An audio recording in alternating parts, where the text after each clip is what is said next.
Hisar police द्वारा ज्योति मल्होत्रा के खिलाफ लगाए गए जासूसी के आरोप अब सवालों के घेरे में हैं।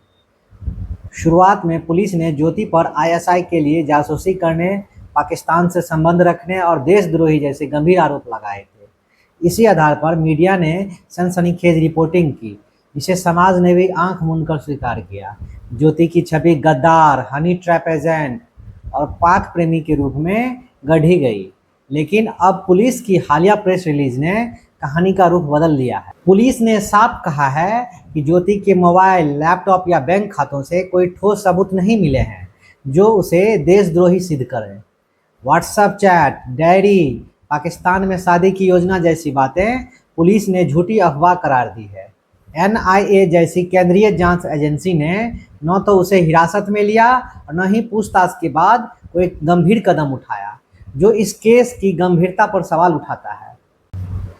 हिंदुस्तान टाइम्स में प्रकाशित दिनांक 22 मई 2025 के अनुसार स्पष्ट लिखा है, Hisar superintendent of police said they have not found any formal proof of intent to marry a Pakistani or change her religion।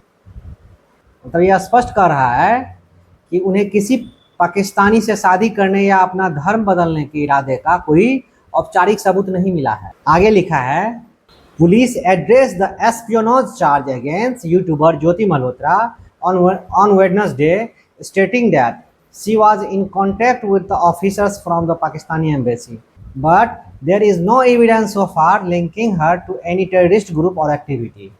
इसी प्रकार टाइम्स ऑफ इंडिया में भी लिखा हुआ है, इसका स्क्रीनशॉट मैं आपको लगा देता हूँ। मतलब स्पष्ट बोल रहा है। जो दिलचस्प बात यह है कि हिसार के पुलिस अधीक्षक शशांक कुमार सावंत ने बुधवार को कहा था कि उन्हें अभी तक ऐसे सबूत नहीं मिले हैं जो यह सुझाव दे कि आरोपी यूट्यूबर ज्योति मल्होत्रा ने कोई रक्षा या राजनीतिक जानकारी हासिल की थी।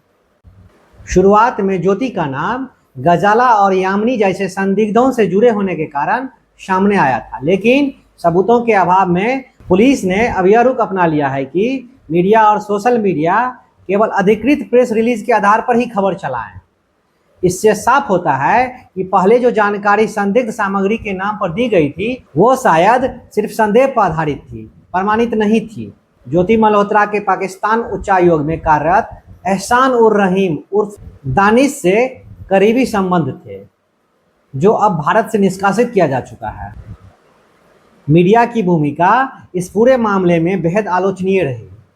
पाक प्रेम, जासूस, हनी ट्रैप जैसे हेडलाइनों ने न केवल ज्योति की प्रतिष्ठा को नुकसान पहुंचाया, बल्कि देशभक्ति की भावना को सनसनी में बदल दिया।